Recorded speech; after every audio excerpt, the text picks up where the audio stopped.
Alright, let's see then.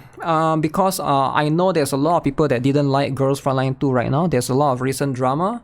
I think it's just generally most of the games this year I noticed. Right? I think Zenless Zen Zero has the same issue.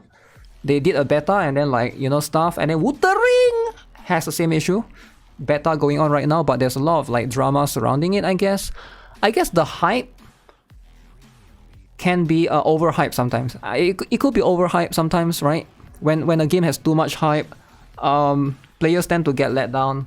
And I think Girls Frontline 2 was one of those games that it has its own issues, right? It's not perfect. Sure, the game is outside of the drama is a bit annoying, but definitely I can see some of the problems that the game has right now on CN. This is the latest character, I believe, Lena.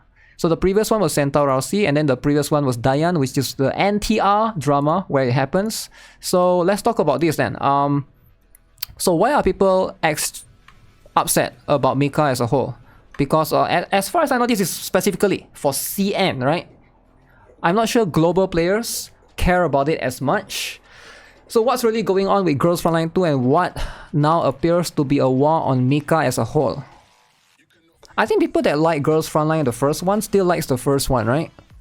So if you haven't been paying attention to the drama associated with Girls Frontline 2, has not gone away, but only gotten worse over the past few months to the point that now Mica's upcoming game, Reverse Collapse, is being targeted for destruction.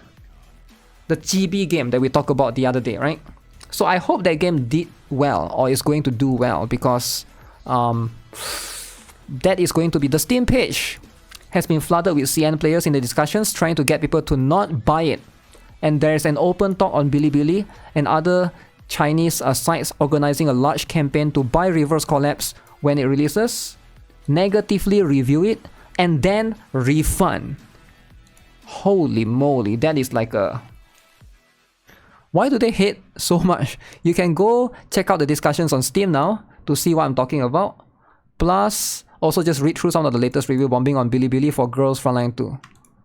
Okay, let's have a look. Alright, let's see if we can see some of the...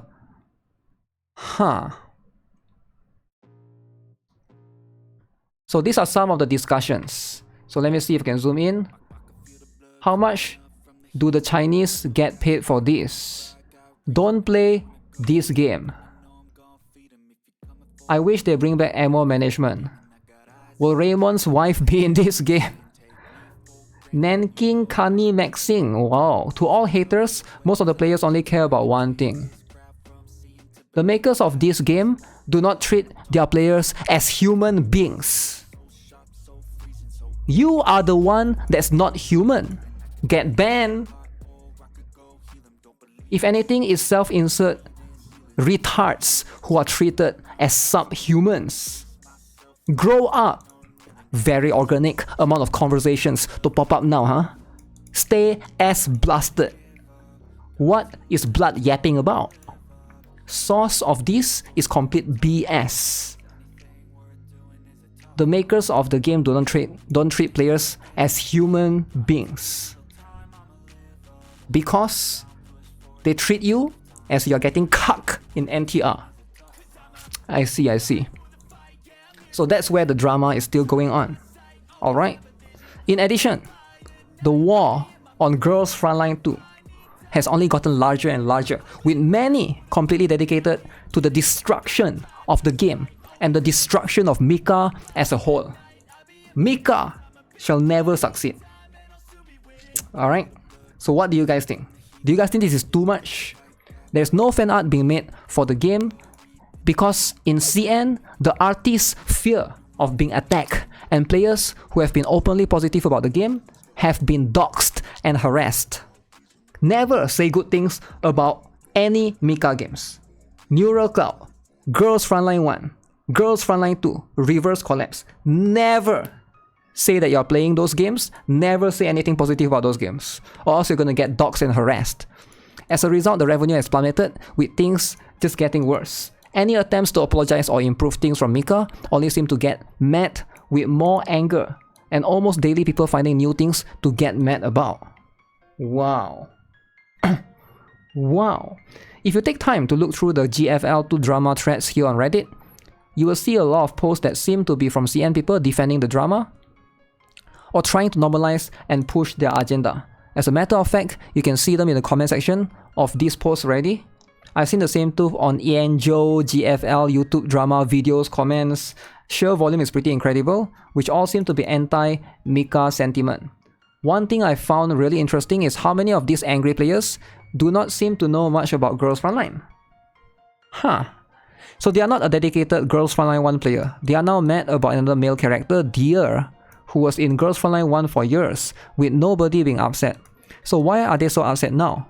They're upset about religious symbolism, which was in Girls Frontline 1, and they call Girls Frontline 1 a harem story, which it wasn't. Why the dishonesty, and why now the selective outrage? So what is really going on here?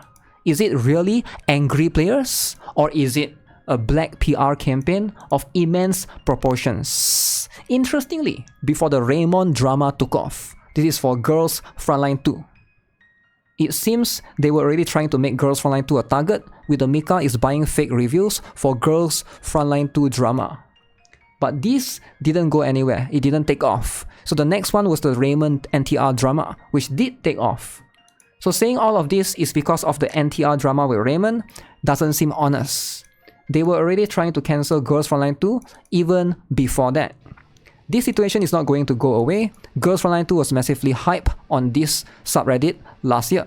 And now it has been released and been almost completely destroyed by what has happened in CN in just a couple of months. It seems really strange. Do you think it's just some angry players or potentially a big coordinated effort to sabotage a game that had top tier character models and animations that maybe a company was willing to pay a lot of money to destroy? Wow. So the conspiracy theory here is potentially another company is paying players to boycott and sabotage this particular Mica's game. Damn. What do you guys think of this theory so far? You like this conspiracy theory? I like this conspiracy theory. Like, who could afford? Who has a lot of money and who could afford to do that? We're looking at a company with a lot of money. They have a lot of money coming in from all their games, and they can afford to do that. So who shall it be? I wonder. Can't get over the NTR. It is going to be... Okay, here's what I think, right? I think all of this is like whatever. Sure, there's going to be like some drama here and there. But I think if a game is not doing well, generally it's just the game is bad. The game has issues. Because at the end of the day, yeah, there's always going to be... Genshin has drama as well. Every game has drama. Epic 7 has drama. But if a game is good, people are still going to play it. There's always going to be like some vocal minority, of course, right? Yeah, it's going to happen everywhere. It's a fact that there's a bad blood between Mica and Hypergriff or Yostar due to their early days together. Hypergriff being Lowlight and Yuzong getting burned together through Girls Frontline 1 development, and Yostar Yaomeng through JP's licensed drama when Mica tried to get their IP and JP through them. Is this game 0.6%? Something along the lines of Mica finding someone cheaper to get the process done out of the blue. They dumped Yostar, but the cheaper deal didn't go through. When Mica went back to Yostar, they sold off the IP name of Girls Frontline to a dummy company of theirs so nobody could get it. Hence it's been called Dolls Frontline and JP. For anyone that wants to know the origin between Mica and Hypergriff Yostar, the history of the development is in this document. Looking through past CN gachas, it's pretty normal that gachas sling mud between each other to get their bigger slice of the market, but Mica likely is having it worse right now since they got into fights with small companies that ended up becoming big dogs later. Mica really just seems to be the center of everyone's skeletons in their closet. People try to boycott Genshin, but it's still earning money. Yeah, of course there are people that's like, you know, constantly in forums and in Reddit and in like YouTube comment section and blah blah blah, sure. But if a game is good, I think the people would play, right? Look at Palworld, look at like any other game that's doing well right now, generally. And if a game is bad, nobody is gonna play it. That's just how things are. Even when I'm taking it with a grain of salt, that document was an absolute fiesta. I didn't expect the first gacha I ever played to be born in those conditions. Both sides gave different stories, we'll never really know who to believe. But it seemed like two student friends being an idealist and a realist wanted to make games. Sadly, they had to do it in somewhere as cutthroat as the CN market. Money burns through everything. Of course, it's all about money. Just adding some context that Mica is having the most difficult times. This time, it is far bigger than when Yuzong and Yao Meng fanned each other for Girls Frontline IP back then. A few weeks ago, Mica cut the Team 3 Neural Cloud team story writers because they were alleged to be the leakers that supplied information to one of the leakers. No evidence were found that the Neural Cloud team were the actual leakers, but half of them got let off. Oh. Neural Cloud team has been leaking Girls Frontline stuff. The investor meeting in Shanghai was also backfired when the investor felt he or she got mistreated. He or she got annoyed and trash talked Mica. Yuzong's Steam review triggered fans of the games. Yuzong's statements or comments were leaked, which is not suitable for fans to find out he said those. Ex-employee, like a mad person dissing Yuzong and Mica even till today. Now they cut Wandering Planet developer team, which is supposed to be an insanely big IP. Mica got the IP back when it wasn't released as a movie, and then it was a godly hit with a novel and movie. It is like spending $1 and getting a gold mine. No idea why they cut it. Mica is having big internal struggle now. Star is still around, industry news spread like wildfire, and even the HR companies recommends to avoid hiring her. It is a mystery why Yuzong still kept her at power. Internal conflicts, leakers still not found. I think they need to properly manage the crowd and make sure Bakery gets a reverse Uno and uplift the company's reputation. I'm not sure if Bakery can do that. Focusing global market instead of CN is probably a good move. Bakery has always been Yuzong's primary focus and passion project. Leakers mentioned among GFL, GFL2, Neural Cloud. Bakery's priority is utmost highest. Without a doubt, it will definitely be a game that will be good. Being a single player means gacha constraints is removed and will sure be suitable for SRPG genre. Okay. Wandering Planet is a China movie, apparently it is. There are so much dramas among these companies. Is there drama of other CN companies like MiHoYo or Kuro? There is as well. The NJA gacha drama sub has tons of drama. Toxicity and complexity of that sub will make gacha gaming feel as wholesome. Kuro had a lot of news regarding mass firing fresh graduates, some of which you can read on this gacha sub. Hoyo had a Honkai-style story writer who was infamous for being a Genshin hater and proclaimed his love for toying with players' hearts by writing in-game stories full of drama, which would explain why Xianzhou Luofu's main story felt so bad compared to Yerilo 6. I haven't visited NGA for months, though as its toxicity got extremely unbearable. Doxing, death threats, flame wars, gender wars, nationalism, etc. were rampant there, and especially in the gacha sub-forum. Wow. Honkai Star Rail writer? The one who wrote the Honkai Impacted story. Huh. I didn't know he got dogs. Didn't even know about this. That's crazy. Genshin hater working on Honkai Star Rail? Damn. Yeah, some of these are pretty wild, right? Of course, you do have internal conflicts between companies as well. That's just how it is generally. You can never avoid that. Let's see. Make up the steamiest Seigex in the world. Even went to Yuzong's orchestra event. Mica is infamous for violent breakup and public splat. Besides Yostar and Hypergriff, they just left. They also have very violent breakup with the third group, consisted of artists of 5, 7, along with a few key member of old Mica. Yuzong made one of his relative high management who was really shitty. Mica also had public splat with artists of 95 out of 97 and a few others. Makes me sad that Girls Frontline 2 isn't doing well. I love the first one but just don't like chibi shit. So I've been excited for this. Too bad. Too bad. So much nonsense over a kid's game. Well, it's not a kid's game though. It's a teenager's game. So you will see a lot of nonsense. Epic 7 is their most successful server. Huh. Are they talking about Yostar? Neural Cloud has some moments when Global is more successful than CN. Global is regularly more successful than JP version. It's said that delay from CN and Global going wider and wider. Delay is good for free-to-play players, but not really good for company because FOMO is not working. Hype dies down, meta is clearly defined. This sub is silent because we can't even play the game.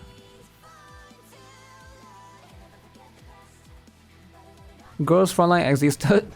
I didn't know about the game existed until the NTR drama. I guess it has a reverse effect. We have a reverse effect. Okay, let's see. It's one thing to complain about a game's problems, okay? The game has its own fair share of troubles, but it's not worth this much outrage. I don't think people that are outraged about this are upset about the game's problems. I think they are just upset about something else. Like what the game developers have done in the past, etc, etc. It's like grudge from the past games, etc, right? Typically, one would just bugger off if the game's experience isn't to their liking. But there seems to be an obsessive campaign to actually have the game smeared, if not taken down. And that seems to be the sentiment right here for this particular Mica games generally. It's probably just the same crowd, right? Whether it's ran by a dedicated hate base or something else entirely, I have no idea, and I don't want to be blindly pointing fingers. My point is, it is unnatural to keep an outrage going even with the smallest of blunders. And to think that this is happening to a single player remake of a game that's had a decent, very smooth demo run last year, it just paints how toxic the entire Girls Frontline fanbase has found itself in. It's demoralizing to actual fans of the franchise. Like, buddy, I just really want to enjoy a good story and engage with the fan base. Yeah, surprisingly. They're upset because of the cuck. But that's a different game though, right? So would they go to... I guess it does happen, eh? For example, like... Genshin is bad and Honkai Star Rail also got somewhat brought into it. But not Honkai Impact 3rd. I don't like delays between servers like Reverse 1939. It ruins the experience. Damn. Ruins the experience. Yeah. I hope, you know, whatever that they have to go through. No matter what you feel about Girls Frontline 2, it's pathetic to plan to review Bomb Reverse Collapse when it hasn't even come out yet. These trolls who didn't even really play Girls Frontline are just determined to ruin Mica. They don't even care about playing good games for real. They just amuse themselves by screwing with whoever they are bullying at the moment. They shut down Kiryu Coco and made her rebrand. It gives them a high to act as a cancel culture and cancel things. I have no idea what Kiryu Coco or who that is. She graduated on good terms with HoloLive. HoloLive CN branch and exposed one of the CN members to be CCP sympathizers. And all the big talk about how BiliBili will be the future for VTubers has also been shattered. I have no idea. HoloLive CN? There's a HoloLive CN? I don't even know that. I only thought there's a HoloLive JP and Global. Huh. Release the game globally and I would definitely play it. Yeah, the game seems kind of fun. I think most global players would like an XCOM style gameplay. But most people are not going to go through the extra, you know, hurdle to try to play the game on CN server, especially when you need a BiliBili account. So yeah, there's that, right? You're waiting for Reverse 1999 Killer. Huh? Killer? Holo CN closed? I didn't even know there's such a thing. Yeah, that's crazy. But Girls Frontline drama looks like it's continuing. And it's currently being brought over to this other game, which is the Reverse Collapse Bakery. Holy moly.